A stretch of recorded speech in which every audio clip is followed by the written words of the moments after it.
आहे बरं का, एक तर शेतकरी विरोधी कायदे आहेत याच्याबद्दलच लोकांना अजून माहिती नाही आहे, आणि कायदा कुठं विरोधात असतो का अशी सगळ्यांची मानसिकता आहे.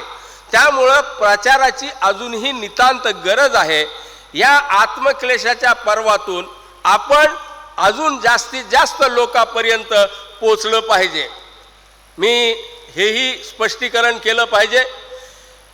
मला अजून पुढे जाण्याची का गरज वाटते, मला असं वाटत होतं की हा हॉल भरावा. दुर्दैवानं हा हॉल नाही भरू शकला. त्याची कारणं काय आहेत तुम्हाला माहीत आहे.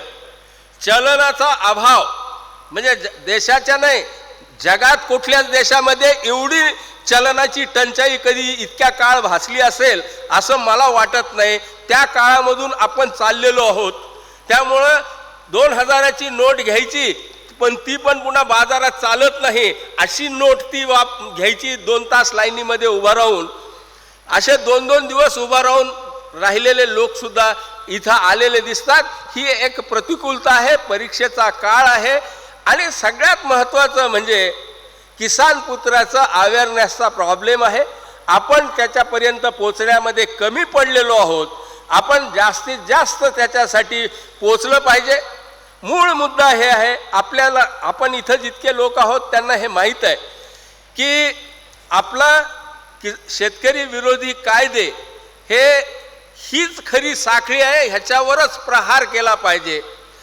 आजच्या काळातल्या स्वातंत्र्याच्या आंदोलनाचा विषय हा केवळ शेतकरी विरोधी कायदे होऊ शकतो. त्याच्यावरच सगळ्यांची संघटित ताकद लागली पाहिजे.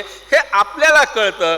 हे आपल्याला जेवढं कळलं तेवढे लोकांपर्यंत पोहोचवण्यासाठी जी काही तीव्रता लागते ती तीव्रता मला वाटतं त्याच्यासाठी आपल्याला एक आत्मक्लेशाचा काळ काढावा लागणार आहे. त्याच्यानंतरच आपल्यालाही ते तीव्र वाटेल.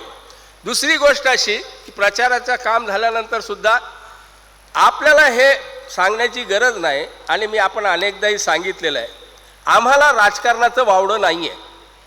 आम्हाला हे कळतं की शेतकरी विरोधी कायदे कुठं सुटणार आहे प्रश्न, विधानसभेत लोकसभेमध्ये. तिथं भूमिका जर नाही घेतली आम्ही तर कधीच हे कायद्याबद्दल भूमिका घेतली जाणार नाही. मगाशी जेव्हा महेश म्हणत होते ना की शेतकरी विरोधी कायद्याचा कलम असल्याशिवाय मतदान करायचं नाही, आणि त्याची सुरुवात या जिल्हा परिषदेच्या निवडणुकीमध्ये करायची. मला वाटतं की या आंदोलनाला पाठिंबा देणारे अनेक उमेदवार या वेळेला उभे राहतील. ते वेगळ्या संघटनेत असतील, पक्षात असतील, मला काही त्याच्याशी घेणं देणं नाही आहे.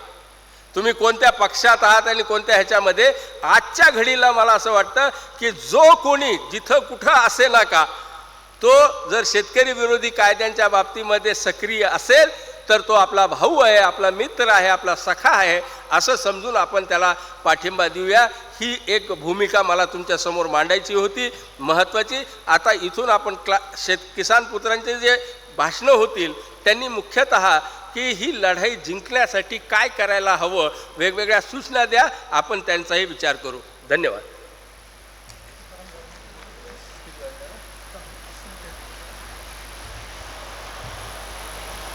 वक्त्यांच्या यादीत थोडासा बदल करतोय आपण. मी प्राध्यापक तुकाराम जाधवांना विनंती करतो त्यांनी मंचावर यावं. आहेत का? त्यांची गाडी होती, त्यांना खरं तर 2:30 वाजताची ट्रेन होती असं ते म्हणाले होते. बहुतेक ते नाही आहेत. मी अच्युत गंगणेंना विनंती करीन कृपया मंचावर या.